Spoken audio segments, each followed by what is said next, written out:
Now we're on to riff number 2, and what a riff I have for you in this example.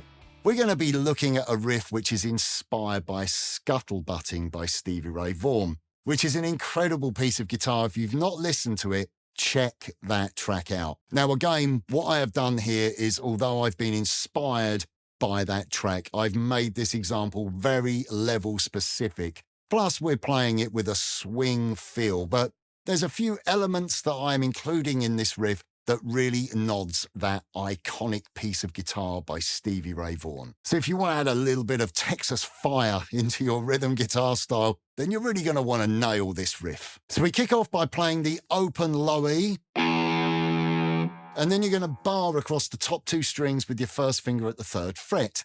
And you're going to play a rhythm which is down, down, up, up. So really pay attention to your picking hand, that you are only striking those top 2 strings. You can do that with down picks if you like. But for me, with the rhythm, with that swing rhythm, it makes sense to include the upstrokes. And you're going to cut the first upstroke off. Okay, then we're going to mirror a little lick that we saw in our intro riff. We're going to, with our third, put our 3rd finger on the 5th fret of the B and play that with the open top E. Then we're going to put our 1st finger on the 3rd fret B and play that with the open top E. Then we play the open B, and then we're going to play on the G string. So that little lick.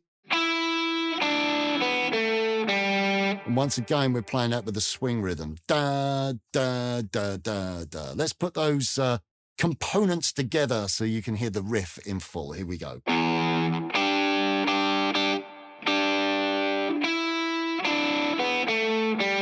Okay, then we're going to play that 2-bar figure again. So you're starting off with a total of 4 bars of E, playing that riff twice. Then on to our next 2-bar figure. This is in A7. So we're playing that A7 chord that we saw in example number 1. You can start off playing the A root note, and then down, down, up, up. Remember to cut off the 2nd upstroke. I'm cutting that off by placing the palm of my picking hand on the strings. And then we conclude by playing our little figure again, our little lick that we saw with the open strings.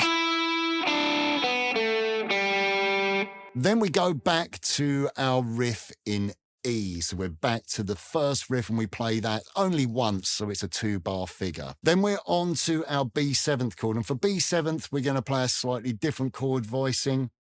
Traditionally, when you hold this chord, you add your little finger on the top E, but we're eliminating that.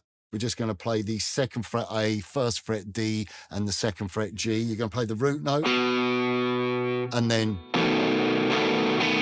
okay, so that's down, down, up, and then you're going to play the A. Okay, so just an A chord. Following on from that A chord, we play the little open string lick again. And then we go back to 2 bars of our E riff that concludes the sequence. Okay, so now I am going to play riff number 2 for you with the click.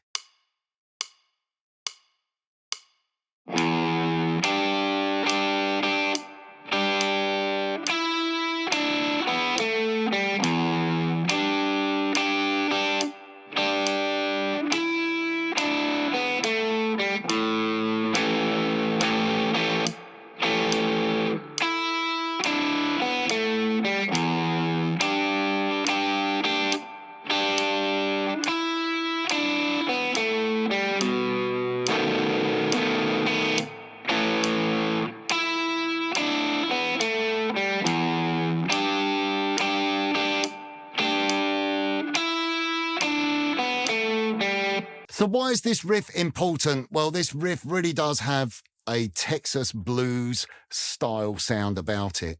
It's that combination of the chord voicings as well as those single note riffs that play off of the open strings. This really is a style that we associate with Stevie Ray Vaughan, albeit that we have made it more level specific. So this is a very important sound if you want to achieve a Texas blues rhythm style. Okay, so now it's your turn to play riff Number 2.